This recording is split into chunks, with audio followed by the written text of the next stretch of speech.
This anime has been over for a while now. It was on March on like the 29th, the anime ended.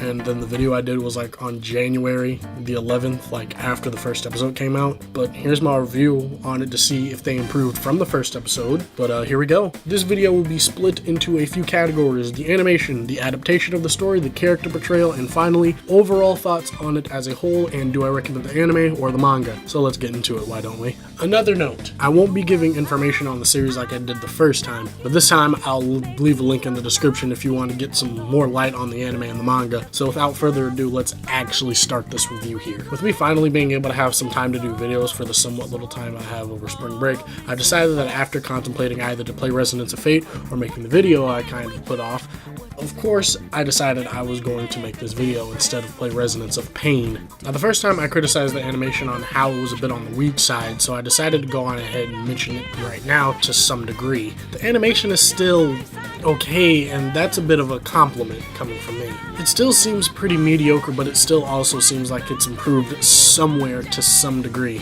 But then again, one of the many animators, Eiichi Kubayama, was fairly disappointed with the animation, more so with the layout to episode 12.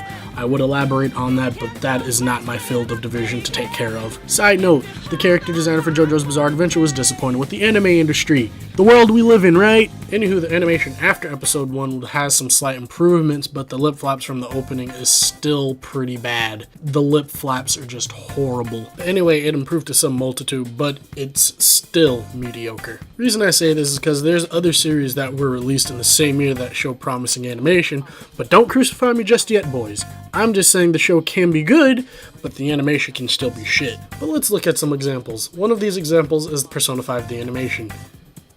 I don't need to elaborate anymore on this, do I? Blue Exorcist, both seasons 1 and 2 have some adequate animation, I can say the least, but I just feel like they could have worked a lot better on it. But the story and the characters make up for the half-assed animation. Can we all agree here? Seikibatsu Occult Academy has some lackluster animation, but like I've stressed, its story is pretty damn good.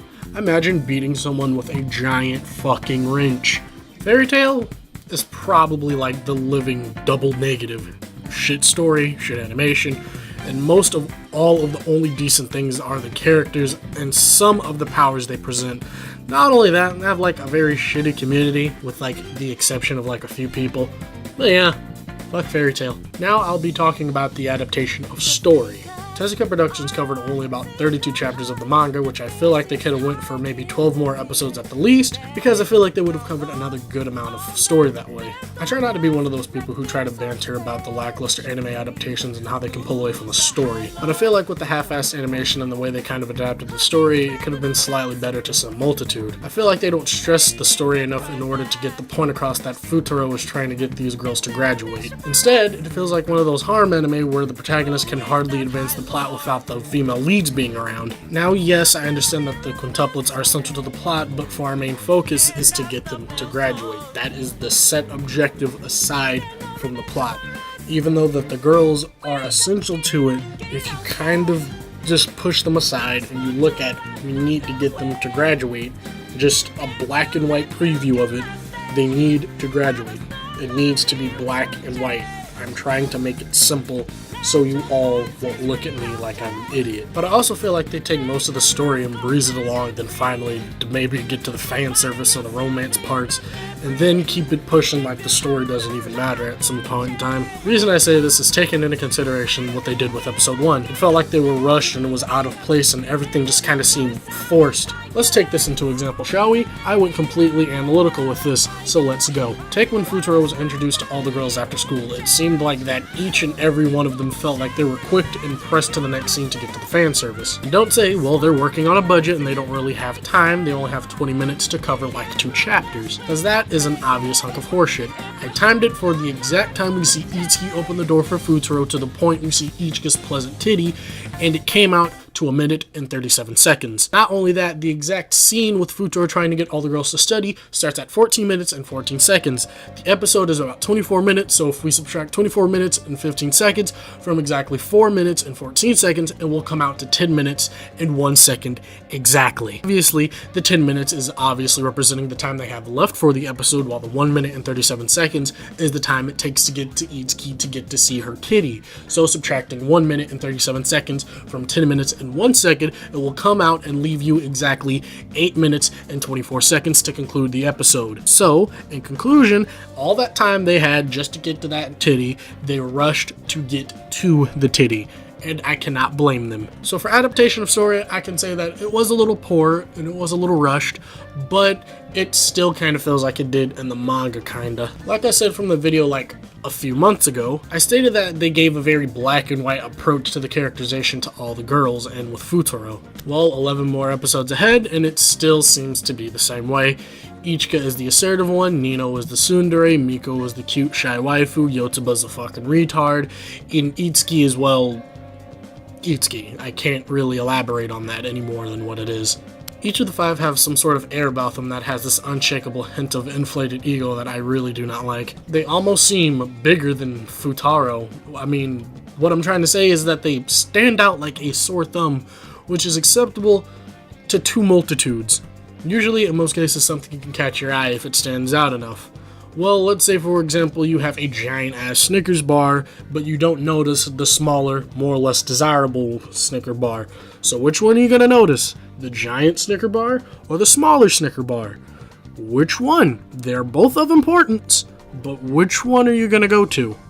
The big one or the small one? Number 2. 2 things of the same size and of importance are presented to you, but are differently colored.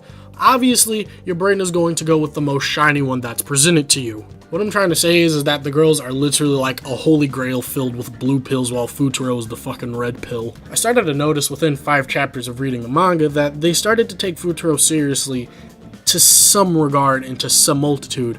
In the anime, it just kind of still seems that their ego is just so inflated that they don't take him serious at all. I don't know how to elaborate on that, because they just kind of seem so hell-bent to not take him seriously. But I read 5 chapters, and they start to, kind of take him a little more seriously, start to treat him like a person, and at least start to show him a little bit of human decency and respect. So to conclude, the character portrayal was, well, it's still simple, and it's still pretty black and white with a little bit of gray areas.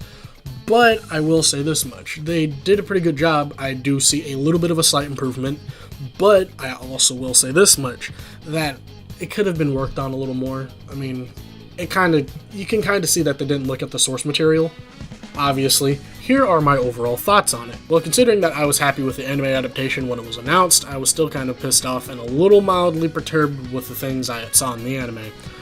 I did enjoy it despite all of the corners that they cut in the making of it. I mean, I kind of feel that to some degree they could have improved on some more vital places, and that being the characterization. And I do stress that a show can be absolutely horseshit, but the characters are the backbone to that story, because it's not a story without good characters. So, yeah, I mean, I give it a good fucking light. It's pretty good, but I do recommend the manga, though. Go read the manga. I definitely recommend that over the anime. Go read the manga. There's only like 80 chapters out. You can get that done in like 3 days if you have no life like me. But that was Velvet Groove, and I am signing out.